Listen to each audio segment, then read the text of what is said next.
ជំរាបសួរបងប្អូនទាំងអស់គ្នាថ្ងៃនេះខ្ញុំនឹងបង្ហាញបងប្អូនទាំងអស់គ្នាពីរបៀបធ្វើនំប៉ាតាំងគោញ៉ាំនៅផ្ទះដោយខ្លួនឯងតើបងប្អូនណាខ្លះចូលចិត្តញ៉ាំនំប៉ាតាំងគោនេះសម្រាប់នំប៉ាតាំងគោនេះដែរគឺថាមានរសជាតិទន់ស្វិតឆ្ងាញ់ខ្លាំងមែនតើជាពិសេសនៅពេលដែលយើងធ្វើទឹកខ្ទិះដូងខាប់ជ្រលក់ជាមួយអញ្ចឹងគឺថាមានរសជាតិខ្ទិះឆ្ងាញ់ខ្លាំងតែម្ដងចាហើយសម្រាប់នៅក្នុងវីដេអូនេះដែរខ្ញុំនឹងបង្ហាញបងប្អូនពីរបៀបធ្វើនំប៉ាតាំងគោនឹងហើយខ្ញុំក៏នឹងបង្ហាញបងប្អូនពីរបៀបធ្វើទឹកខ្ទិះដូងខាប់បែបនេះជ្រលក់ញ៉ាំជាមួយនឹងនំប៉ាតាំងគោនឹងផងដែរនេះបងប្អូនហើយនៅពេលដែលយើងស្រោបទឹកខ្ទិះដូងអញ្ចឹងទៅគឺថាមួយម៉ាត់ណាទៅក៏ឡើងខ្ទិះស្វិតល្មួតឆ្ងាញ់តែម្ដងហើយសម្រាប់របៀបធ្វើវិញក៏អត់មានអីសាំញ៉ាំច្រើនដែរបងប្អូនប៉ុន្តែបើសិនជាយើងធ្វើមិនត្រូវនំរបស់យើងក៏អត់ឡើងកតាប់ស្អាតចេញស្បុកខ្មុំបែបនេះដែរសម្រាប់ការធ្វើនំនេះក៏ត្រូវការតិចនិចខ្លះៗដែរអញ្ចឹងនៅក្នុងវីដេអូនេះគឺខ្ញុំនឹងប្រាប់លម្អិតទាំងអស់តែម្ដងចាអញ្ចឹងតើបងប្អូនដើម្បីកុំឲ្យខាតពេលយូរទៅមើលពីរបៀបធ្វើទាំងអស់គ្នាជាដំបូងខ្ញុំមានម្សៅអង្ករខ្សាយចំនួន260ក្រាមឬក៏ស្មើទៅនឹង2ខាំ6យើងត្រូវលាយម្សៅអង្ករខ្សាយនឹងជាមួយនឹងទឹកត្រជាក់យើងធម្មតាចំនួន260ក្រាមដែរបន្ទាប់មកខ្ញុំក៏ប្រើប្រដាប់កូរម្សៅនេះដើម្បីកូរច្របល់ម្សៅហើយនឹងទឹកនឹងឲ្យចូលគ្នាបានសព្វល្អរហូតទៅជាល្បាយម៉ដ្ឋបែបនេះចារួចហើយយើងក្រោបម្សៅនឹងទុកមួយលើសិនបន្ទាប់មកនៅក្នុងឆ្នាំងនេះខ្ញុំប្រើទឹកចំនួន260ក្រាមដែរហើយក៏បន្ថែមជាមួយនឹងអំបិល1/4ស្លាបព្រាកាហ្វេស្ករសចំនួន130ក្រាមស្លឹកតើយចំនួន2សន្លឹកបន្ទាប់មកយើងកូរច្របល់គ្រឿងផ្សំទាំងអស់នេះចូលគ្នាបានសព្វល្អរួចហើយយើងយកវាទៅដាំនៅលើចង្ក្រានដោយបើកភ្លើងក្នុងកម្ដៅក្ដៅល្មមរួចហើយយើងកូរវាជារឿយៗអញ្ចឹងទៅណាបងប្អូនដើម្បីកុំឲ្យស្ករហ្នឹងកក់ក្រាំងខ្លោចនៅបាតឆ្នាំងហើយឲ្យស្ករហ្នឹងរលាយសព្វជាមួយនឹងទឹកនឹងបានល្អផងដែរយើងកូរដាំវារហូតតទៅទឹកស្កររបស់យើងហ្នឹងបានពុះបងប្អូនចាឥឡូវនេះបន្ទាប់ពីទឹកស្កររបស់យើងបានពុះបែបនេះហើយស្ករសរបស់យើងក៏រលាយអស់ដែរឥឡូវនេះយើងចាប់ផ្ដើមស្រង់ស្លឹកតើយចេញបន្ទាប់មកបិទភ្លើងចង្ក្រានបន្ទាប់ពីយើងស្រង់ស្លឹកតើយចេញហើយយើងក៏យកទឹកស្កររបស់យើងហ្នឹងទៅចាក់លាយជាមួយនឹងម្សៅដែលយើងបានលាយទុកមុនហ្នឹងបងប្អូនគឺយើងត្រូវចាក់វាទាំងទឹកស្កររបស់យើងហ្នឹងនៅក្ដៅបែបនេះតែម្ដងបងប្អូនហើយនៅពេលដែលយើងចាក់ទឹកស្កររបស់យើងចូលហ្នឹងគឺយើងចាក់ចូលម្ដងបន្តិច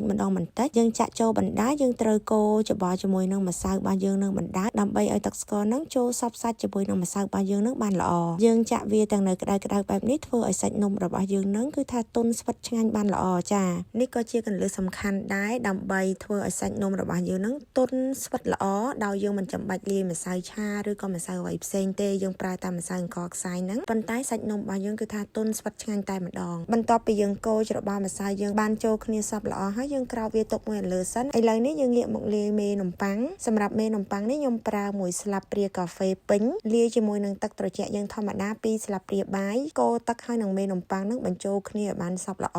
រហូតដល់មេនំប៉័ងរបស់យើងនឹងបានរលាយល្អរួចហើយយើងចាក់វាចូលទៅក្នុងល្បាយម្សៅដែលយើងលាយទុកមុននឹងតែម្ដងយើងចាក់វាចូលទាំងអស់មកណាចាបន្ទាប់មកយើងក៏កូរច្របល់មេនំប៉័ងជាមួយនឹងល្បាយម្សៅរបស់យើងនឹងឲ្យចូលគ្នាបានសព្វល្អចាយើងកូរធ្វើយ៉ាងណាឲ្យមេនំប៉័ងនឹងចូលសព្វសាច់ជាមួយនឹងល្បាយម្សៅរបស់យើងបានល្អសព្វសាច់គ្នាតែម្ដងណាបងប្អូនបន្ទាប់ពីយើងកូរល្បាយម្សៅរបស់យើងនឹងបានចូលគ្នាសព្វល្អហើយបន្ទាប់មកយើងក៏ក្រោបវាទុកក្នុងរយៈពេល1ម៉ោងកន្លះទៅ2ម៉ោងដើម្បីឲ្យម្សៅរបស់យើងនឹងឡើងសិនចាឥឡូវយើងក្រោបវាទុក1ម៉ោងកន្លះទៅ2ម៉ោងសិនចាឥឡូវនេះបន្ទាប់ពីខ្ញុំទុកម្សៅរបស់យើងផ្អាប់រយៈពេល2ម៉ោងក្រោយមកឃើញថាម្សៅរបស់យើងនឹងមានឡើងពពុះតិចនៅលើហ្នឹងប៉ុណ្ណឹងបានហើយឥឡូវនេះយើងកូរល្បាយម្សៅយើងឲ្យចូលគ្នាបន្តិចទៅហើយខ្ញុំក៏បន្ថែមជាមួយនឹងប្រេងដូងចំនួន1ស្លាបព្រាបាយបងប្អូនប្រើប្រេងឆាឬក៏ប្រេងអូលីវក៏បានដែរបន្ទាប់មកយើងក៏កូរច្របល់ប្រេងឆាជាមួយនឹងល្បាយម្សៅរបស់យើងនឹងឲ្យចូលគ្នាបានសព្វល្អនេះបងប្អូននៅពេលដែលយើងកូរវាដំបូងហ្នឹងរៀងចេញពពុះច្រើនណាអញ្ចឹងយើងត្រូវកូរវា2 3ដងទៅ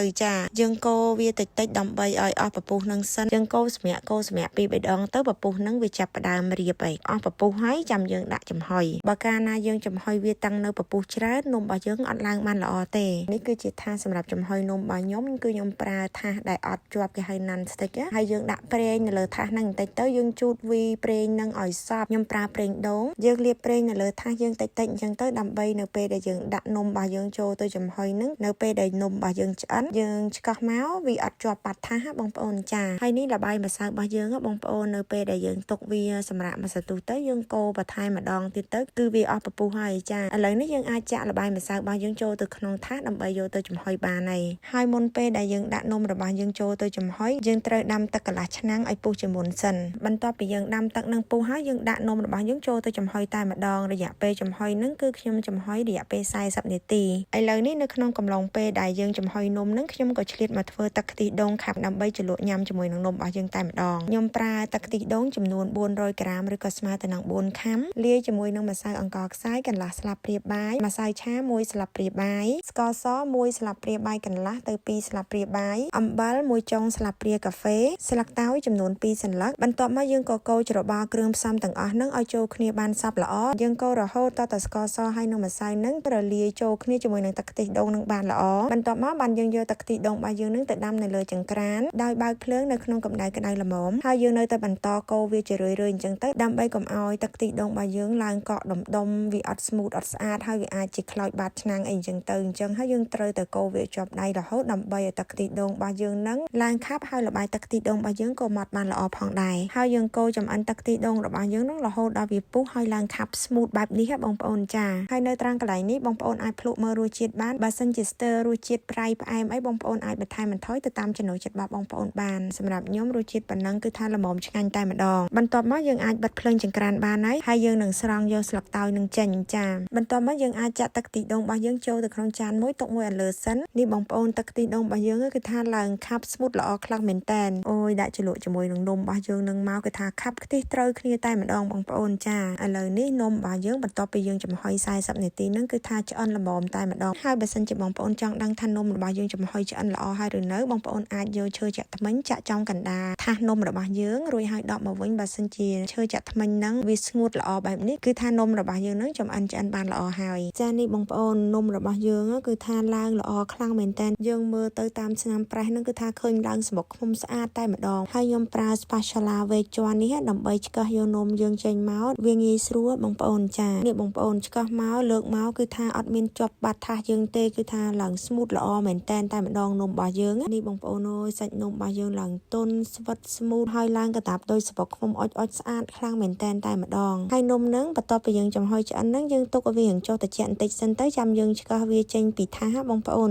ដើម្បីនៅពេលដែលយើងឆ្កឹះនំយើងចេញពីថាសមកវាងាយស្រួលហើយនៅពេលដែលយើងយកវាមកកាត់អញ្ចឹងក៏ងាយស្រួលដែរដោយសារតែវាអត់សូវទន់ខ្លាំងបើសិនជានំរបស់យើងនឹងយកមកកាត់ទាំងក្តៅគឺថាវាទន់ខ្លាំងមែនតែនអញ្ចឹងពិបាកកាត់ណាដែលយើងទុកឲ្យវាចុះត្រជាក់បន្តិចមកក៏ងាយស្រួលកាត់ដែរបងប្អូនចាហើយឥឡូវនេះយើងងាកមកមើលនំរបស់យើងវិញបងប្អូនអើយគឺថាឡើងកតាបស្អាតខ្លាំងមែនតែននំនេះបើសិនជាយើងធ្វើត្រូវគឺឡើងកតាបអុចដោយសម្បុកឃុំបែបនេះឯងបងប្អូនសាច់នំរបស់យើងកាលណាតែធ្វើត្រូវគឺថាវាឡើងសម្បុកឃុំស្អាតអញ្ចឹងតែម្ដងបងប្អូនហើយសម្រាប់សាច់នំវិញគឺថាទន់ស្វិតឆ្ងាញ់ខ្លាំងមែនតែនអត់រឹងទេនំហ្នឹងយើងញ៉ាំតែអញ្ចឹងក៏បានដែរក៏មានរសជាតិឆ្ងាញ់ដែរប៉ុន្តែបើសិនជាយើងចង់ឲ្យកាន់តែឆ្ងាញ់ហើយឈ្ងុយល្អយើងដាក់ស្រូបជាមួយនឹងទឹកខ្ទិះដូងខាប់អញ្ចេះមកអូយបងប្អូនហើយគឺថាត្រូវជាតិគ្នាតែម្ដងញ៉ាំទៅគឺថាឡើងទន់ស្វិតខ្ទិះពេញមាត់តែម្ដងដាក់មួយម៉ាត់ណាទៅក៏ឈ្ងុយដាក់មួយម៉ាត់ណាទៅក៏ឆ្ងាញ់ដែរគឺថាឆ្ងាញ់ខ្លាំងមែនតែនបងប្អូនចាអញ្ចឹងបើសិនជាបងប្អូនទំនេរអាចសាកល្បងធ្វើបានណា